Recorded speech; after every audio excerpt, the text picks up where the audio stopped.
Hey all, so Nintendo has just revealed the patch notes for version 3.0, the Fresh Season Update. In this video, I'm going to be going over every change that they've made within this update that they share in these patch notes. There is a lot to get into here, so let's do this. Starting us off, version 3.0 releasing on February the 27th, 2023. Keep in mind that this might depend on where your time zone actually is. Changes to DLC. Added support for Inkopolis DLC. Players who have purchased a Splatoon 3 expansion pass, Inkopolis and Side Order DLC can now travel between Inkopolis and Splatsville using the train station in the square. Inkopolis has the same shops and features as Splatsville. The shops in Inkopolis will also have the same lineups of products in Splatsville. If you buy something in one location, it'll be sold out for the day in both locations. So basically everything that we expected from the DLC is as you can see here. No real changes that we weren't expecting or anything like that, but still, it's good to know. Now we're moving into the 3.0 Fresh Season Update itself. Season and catalog changes. On March 1st, 2023, data relating to Fresh Season 2023 will be added to the game. This includes a new catalog including new gear, titles, splash tags, decorations, stickers, and emotes. A new gear brand, Z plus F. About 126 new items added to store product lineups. 2 new battle stages, Umami Ruins and Manta Maria. 2 new special weapons, Kraken Royale and Super Chump. 12 new sets of existing main weapons paired with different sub and special weapons. 23 new Tableturf battle cards, prizes that can be obtained by trading fish scales at Grizzco. You can earn more catalog points than usual during the week before the end of the season thanks to a special closeout bonus. Very interesting new detail there that I don't think we knew about before this. Changes to notifications feature, added the pool feature. The pool feature allows players to send and receive notifications with other players in the same pool. Players can enter a phrase to join a pool by opening the lobby menu, selecting the notifications tab and pressing the plus button. For example, if you enter Turf War fans, you'll be able to send and receive notifications from players who have also entered the Turf War fans, and you'll be able to join or drop in on each other's games using notifications.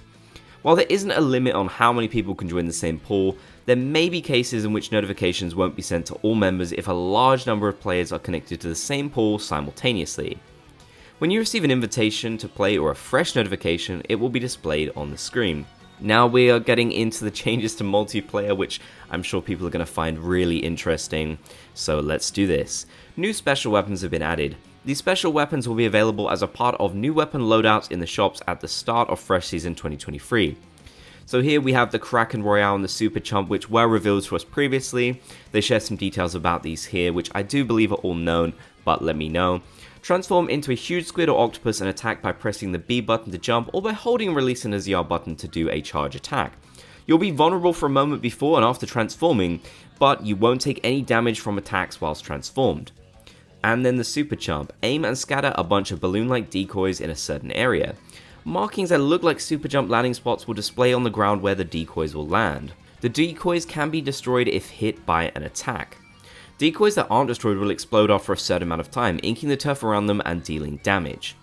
Now we have all of the new weapons which have been added in and all of the kits that they have as well. These were all revealed over on Twitter previously. It's good to see a nice little list of them here though, so in case you missed any of these weapons that were added in, here you go, here is everything. Specifications for some main weapons have changed. Big Swig Roller, roughly double the amount of damage dealt to non-player objects, splash walls, brellas, etc. when striking them with ink. Very nice little change to Big Swig Roller there, I'm pretty happy about that personally. Specifications for some sub-weapons have changed. Burst Bomb, increase the amount of time it takes for ink to begin recovering after being used for about 0.16 seconds. Specifications for some special weapons have changed. Trizooka, damage dealt to Crab Tank armor increased by about 20%. Very interesting Crab Tank nerf there with the Trizooka. Killer Whale 5.1, made it easier to activate the effect from the special power-up gear ability, even when the player only has a few items with that gear ability equipped. The effect gained from equipping the maximum number of special power-up gear abilities will not change. Inkjet, damage dealt to Crab Tank armor increased by about 2.5. There you go, another Crab Tank nerf. Ultra Stamp, add damage dealt to Crab Tank armor increased by about 3%. Sorry, 3 times I should say. Points required to use some special weapons have changed, so here you can see a list of these existing weapons that were already in the game. Now here's one that I know is going to drill up a lot of conversation in the community. Change the terrain in some stages for some modes and reduce the impact of weapons shooting from far away. So yes, all of these stages have had changes, and I don't think they specify exactly what these changes are. I guess we'll have to go into the game and actually see what these are when the update does drop. Moving on, the sound effect when activating Ultra Stab is now less audible to teammates. The sound effect when activating Inkjet is now less audible to teammates. The sound effect when activating Crab Tank is now less audible to teammates. Now we're moving on to changes to Salmon Run. A new King Salmonid called Horroboros may appear. Whether a Kohozuna or Horroboros appears will depend on the schedule at the time. Data relating to the upcoming Big Run event has been added. Data relating to the limited Extra Work event has been added. In Extra Work, players can assemble a group of 2 to 4 friends or members from the same pool and then compete against other teams, all using the same job scenario to collect as many golden eggs as possible during 5 waves. Both the initial hazard level and the job scenario for Extra Work are fixed, which means that every team will face off against the same salmonids under the same conditions every time. However, if your team manages to exceed the golden eggs quota by enough, your hazard level will go up, making it possible to get a higher score. You'll now be able to preview items when exchanging fish scales, similar to how you can preview items on Hotlantis, etc. That's definitely a cool change, one that I don't think they shared. Pretty minor, but still something interesting that we didn't get from the Twitter updates. Changes to connectivity made it so players will be notified when their connection is unstable. If the connection continues to be unstable, player controls will temporarily be disabled. Changes to Splatfest. Change the amount of XP required to level up a Splatfest T. Splatfest Ts with more gear abilities will no longer require more XP to level those than with fewer gear abilities. Winners of 10 times battles, etc. will be announced during the Anarchy Splatcast. This announcement will display automatically when in the lobby. It is not related to the timing of stage changes that happen every 2 hours. Slightly adjusted ink colors during tri-color turf war battles when color lock is turned on. When you win a 10 times battle, a notification will be sent to your friends and members from the same pool. Changes to lockers. Added a feature to store all items placed in your locker at once. Press the minus button while editing your locker to use this feature.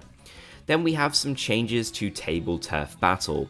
It is now possible to play Tableturf Battle against friends and players in the same pool. You can create a room for Tableturf Battle in the lobby. Up to 10 players can join a room for Tableturf Battle. If 2 players in the same room take a seat at the Tableturf Battle tables on the second floor of the lobby, a game between the 2 will commence. You can watch a game between 2 players by approaching them and pressing the A button. You can also play with nearby friends via the same process at the shoal. Up to 8 players can join a room for Tableturf Battle at the shoal. Increase responsiveness to quick inputs made on the edit deck screen. Changes to the lobby. Added a jukebox to the lobby. You can use 100 cash to temporarily change the music playing in the lobby to a song of your choosing. You'll gain more songs to choose from as you progress in the game. When using the jukebox in a private battle room, the music you choose will also play in the lobbies of other players in that room. Other changes. Increase the number of badges that can be obtained based on player level. Increase the number of items on display and the gear shop at once to 9. Any titles, banner, decorations, badges, or emotes from previous catalog that haven't been obtained will now be available in the Shellout machine. That is definitely really cool, and that answers a big question that a lot of players have had. What will happen to the old rewards now we finally know? Increase the image quality of some screens in photo mode. Increase the amount of time before screen burn-in reduction activates in said modes, such as playing story mode or viewing replays. To improve the matchmaking efficiency in open anarchy battles, teams will be disbanded and new players will be added if only a few current players select to keep going. As before, when playing with a group of friends, the team will stay together regardless of the number of players remaining. This update focuses on adding support for the Inkopolis portion of the Splatoon 3 expansion pass Inkopolis and Sideworld DLC, as well as adding data and features relating to Fresh Season 2023 and making adjustments to battles. For battles, changes are primarily focused on ensuring special weapon balance. We've made some other changes with the intent of curtailing strategies that employed repetitive use of certain sub-weapons, a line that I feel like we've seen in almost every patch note so far, just wanted to point that out. By analyzing data in this state at an early stage, we hope to release an update data that includes main weapon adjustments before long. For Salmon Run, we have introduced the limited time extra work event in addition to new King Salmonid enemy. There will be 1 or 2 extra event works during Fresh Season 2023. Interesting that they don't specify exactly which number it's going to be. I guess they don't know yet, which is very interesting. For now, you'll need a group of players to participate in extra work, but we will consider adding the option to join as a solo player in the future That is definitely good news, I think. I would like to see that. In addition to this, we've implemented various features, improvements large and small, and bug fixes. We plan on releasing the next update sometime around the end of March or the first half of April, and it will focus primarily on balance adjustments. So yes, definitely a really good update in my opinion, full of all kinds of content and different changes.